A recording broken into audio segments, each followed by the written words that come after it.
pastorale que vous recevrez à la fin de cette rencontre est le fruit donc du discernement que nous avons vécu ensemble toutes ces années dans notre itinéraire de conversion de disciples missionnaires, et elle va guider les années qui viennent pour la vie de notre Église.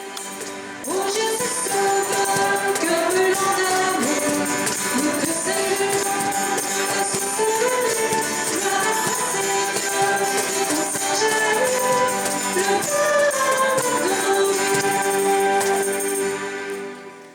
Nous vivons une période cruciale.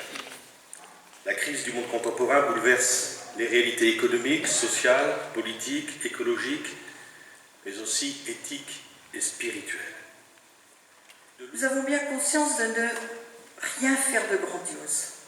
C'est juste accueillir chacun tel qu'il est. Dans la simplicité, dans la discrétion, l'écoute. Et nous sommes convaincus que c'est là que nous sommes attendus.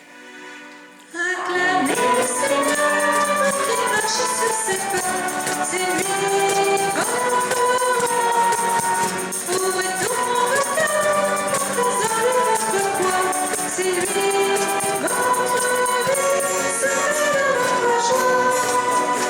Marchez sur le chemin de vie, chemin de voix et de confiance, chemin de joie, de beauté, chemin d'amour et de miséricorde. Quelques orientations de mise en œuvre. Je souhaite qu'on démultiplie dans notre diocèse ces lieux d'écoute et de partage de la parole. Le dynamisme des fraternités missionnaires doit se poursuivre et s'étendre dans tout le diocèse. La mise en place des fraternités est une priorité, car la vie en fraternité fait vraiment partie du témoignage de l'Église, et sans elle, il nous manquerait quelque chose pour être vraiment disciples missionnaires. Et puis voilà, on avance comme ça. Je crois que la fraternité telle qu'on la vit maintenant, c'est beaucoup de fragilité, beaucoup d'humilité, beaucoup de joie, d'attention, on essaye. Et puis honnêtement, ce que sera l'avenir de cette fraternité, j'en sais rien. Mais ce qu'on se disait hier, c'est que on ne veut pas se transformer en club, on ne veut pas se transformer en mouvement, en fédération. On veut simplement être à l'écoute du Christ. Je crois qu'il est dans la salle, donc je crois qu'il se reconnaîtra. Et simplement, on veut être derrière lui et vivre comme ça, joyeusement, de ce qu'on est, de qui on est. Ayez de joie, et cette société, et nous envoie à sa vérité. Un lieu d'église, quel qu'il soit, ne peut vivre que relié à d'autres lieux. S'il s'isole, tôt ou tard il s'épuise, il n'est plus irrigué d'un souffle nouveau. L'esprit d'église n'est jamais à confondre avec l'esprit de chapelle. L'esprit d'église sert toujours la communion missionnaire. Dans les lieux manifestes eucharistiques, les dimensions principales de la vie ecclésiale s'unifient autour de l'assemblée eucharistique, qui chaque dimanche célèbre le Christ ressuscité. Pour témoigner du Christ Jésus, l'Église a besoin d'autres lieux que les lieux manifestes eucharistiques. Elle a besoin de lieux évangéliques de proximité. Les lieux évangéliques de proximité sont à la pointe de la mission évangélisatrice de l'Église.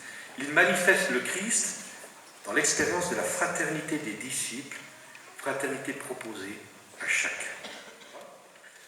L'assemblée pour tous dans des lieux manifestes eucharistiques, la fraternité pour chacun dans des lieux évangéliques de proximité. Troisième lieu, l'hospitalité pour des gens de passage dans des lieux sanctuaires et des maisons d'accueil. Cette proposition des rendez-vous du dimanche en famille s'inscrit dans un itinéraire de 5 dimanches dans l'année. C'est une invitation à développer une vie fraternelle.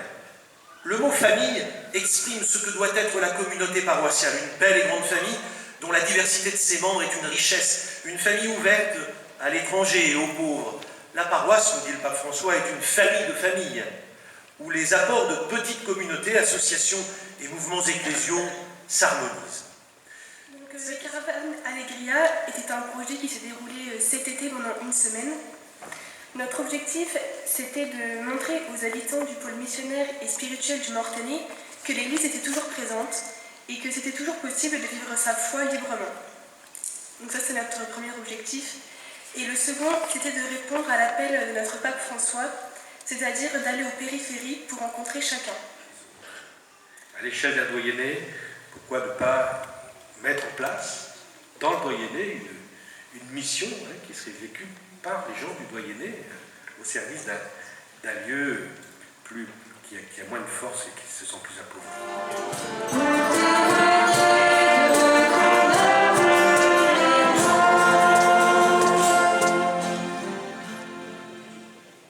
Non, en fait, je ne vais pas forcément beaucoup d'idées, mais moi j'avais en tête l'évangile d'aujourd'hui, où Saint Jean, ils sont pas avec nous, et je trouve que c'est l'opposé de la synodalité en fait, et le fait de compter sur tous et de voir que chacun a un appel et que chacun peut recevoir l'Esprit Saint et qu'on a à vivre cette communion ensemble, à ne pas faire de barrières comme Jésus le dit, celui qui n'est pas contre nous est avec nous. Les fidèles laïcs, leur première mission, c'est de s'impliquer, s'engager dans le monde pour que l'Évangile traverse notre monde dans les réalités sociales, familiales, éducatives, culturelles, économiques et politiques.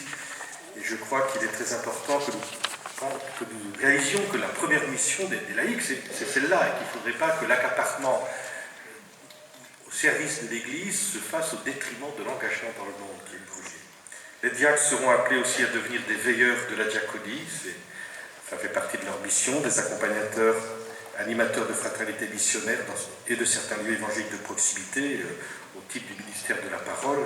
Je pense que ça leur est tout indiqué, sans oublier que la pastorale des jeunes, des pauvres et des familles demeure une priorité pour nous. Les prêtres, pas d'église sans prêtre. Il nous faut être très clair là-dessus. Le prêtre, collaborateur de l'évêque, est essentiel à la mission de l'Église, puisqu'il incarne au milieu de nous la présence du Christ ressuscité et qu'il relie la communauté d'Église à l'ensemble de toute l'Église.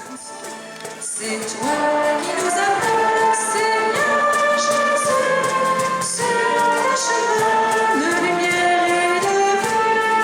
Donne-nous de te suivre, Seigneur Jésus, dans l'amour.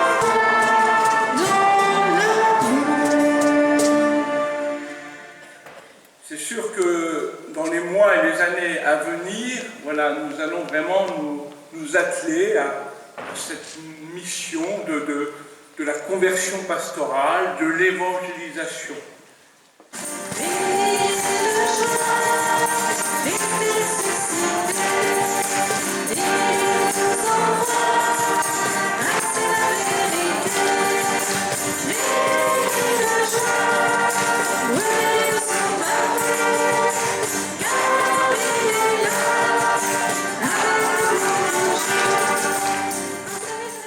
Soit avec vous.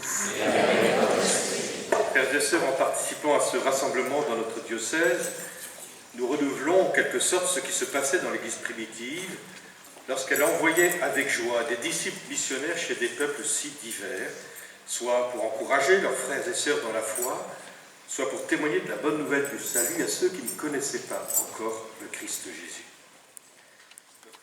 Le Seigneur soit avec vous. Évangile de Jésus-Christ selon Saint Jean. Gloire à toi, Seigneur. Jésus, toi qui as promis d'envoyer l'Esprit à ceux qui te prient.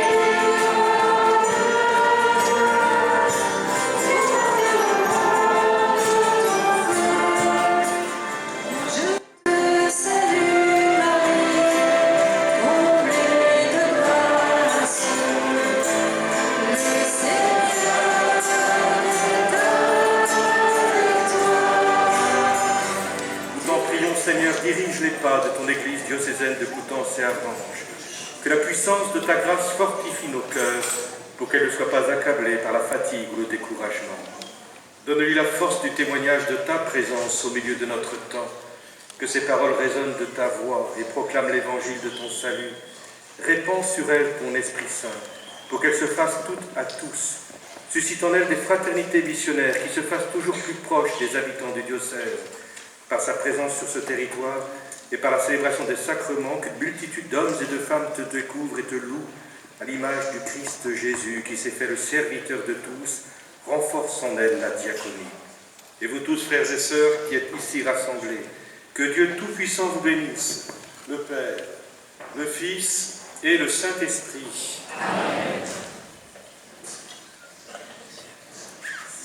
Allez dans la paix du Christ.